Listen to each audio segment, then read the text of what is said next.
ओम नमो भगवते वासुदेवाय। आइए सुनते हैं निर्जला एकादशी व्रत कथा।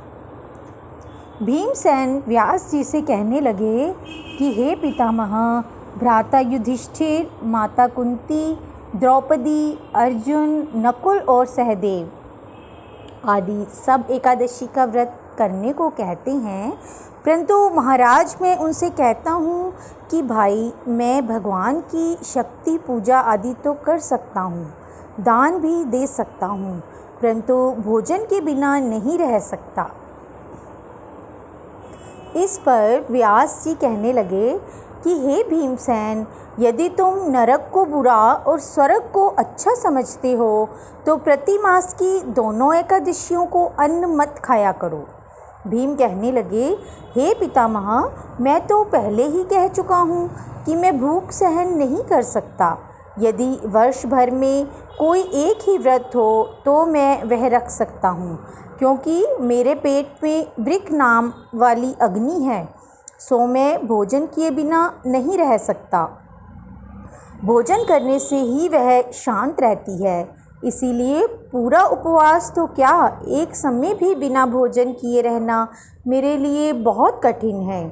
अतः आप मुझे कोई ऐसा व्रत बताइए जो वर्ष में केवल एक बार ही करना पड़े और मुझे स्वर्ग की प्राप्ति हो जाए। श्री व्यास जी कहने लगे कि हे पुत्र, बड़े बड़े ऋषियों ने बहुत शास्त्र आदि बनाए हैं, जिनसे बिना धन के थोड़े परिश्रम से ही स्वर्ग की प्राप्ति हो सकती है। इसी प्रकार शास्त्रों में दोनों पक्षों की एकादशी का व्रत मुक्ति के लिए रखा जाता है। व्यास जी के वचन सुनकर भीमसेन नरक में जाने के नाम से ही भयभीत हो गए और कांप कर कहने लगे कि अब क्या करूं? मास में 2 व्रत तो मैं नहीं कर सकता, हाँ, वर्ष में एक व्रत करने का प्रयत्न अवश्य कर सकता हूँ। अतः वर्ष में एक दिन व्रत करने से यदि मेरी मुक्ति हो जाए तो ऐसा कोई व्रत बताइए।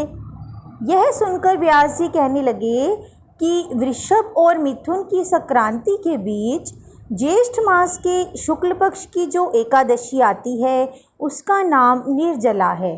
तुम उस एकादशी का व्रत करो। इस एकादशी के व्रत में स्नान और आचमन के सिवा जल वर्जित है।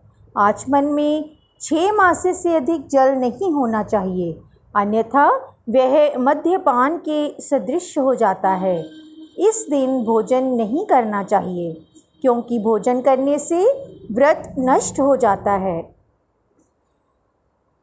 यदि एकादशी को सूर्योदय से लेकर द्वादशी के सूर्योदय तक जल ग्रहण ना करें तो उसे सारी एकादशियों के व्रत का फल प्राप्त होता है। द्वादशी को सूर्योदय से पहले उठकर स्नान आदि करके ब्राह्मणों का दान आदि देना चाहिए। इसके पश्चात भूखे और सत्पात्र ब्राह्मण को भोजन कराकर फिर आप भोजन करें। इसका फल पूरे 1 वर्ष की संपूर्ण एकादशियों के बराबर होता है। व्यास जी कहने लगे, हे भीमसेन, यह मुझको स्वयं भगवान ने बताया है।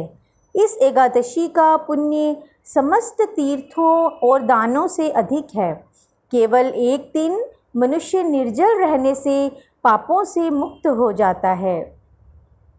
जो मनुष्य निर्जला एकादशी का व्रत करते हैं उनकी मृत्यु के समय यमदूत आकर नहीं घेरते, वरन भगवान के पार्षद उसे पुष्पक विमान में बिठाकर स्वर्ग ले जाते हैं।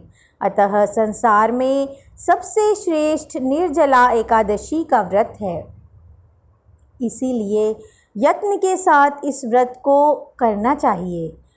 इस दिन ओम नमो भगवते वासुदेवाय मंत्र का उच्चारण करना चाहिए और गोदान करना चाहिए। इस प्रकार व्यास जी की आज्ञा के अनुसार भीमसेन ने इस व्रत को किया। इसीलिए इस एकादशी को भीमसेनी या पांडव एकादशी भी कहते हैं। निर्जला व्रत करने से पूर्व भगवान से प्रार्थना करें, हे भगवान, आज मैं निर्जला व्रत करता हूँ, दूसरे दिन भोजन करूँगा। मैं इस व्रत को श्रद्धापूर्वक करूँगा या करूँगी, अतः आपकी कृपा से मेरे सब पाप नष्ट हो जाएं। इस दिन जल से भरा हुआ एक घड़ा वस्त्र से ढककर स्वर्ण सहित दान करना चाहिए।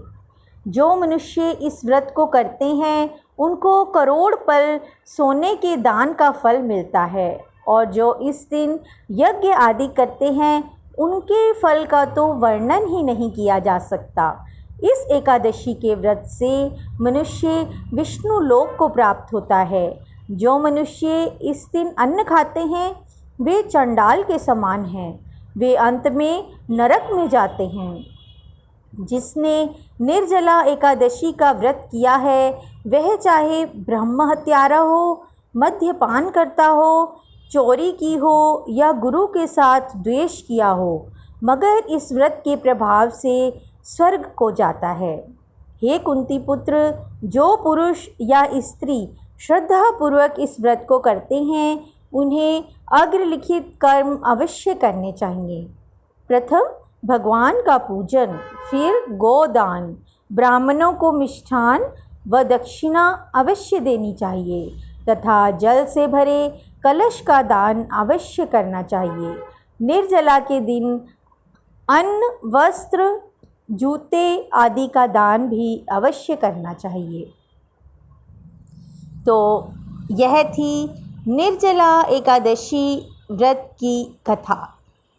जो भक्त इस कथा को सुनते हैं या सुनाते हैं उन भक्तों पर भगवान विष्णु और माँ लक्ष्मी की कृपा सदैव बनी रहती है। तो बोलिए श्री हरि विष्णु भगवान की जय, माता पार्वती की जय, माता लक्ष्मी की जय। धन्यवाद।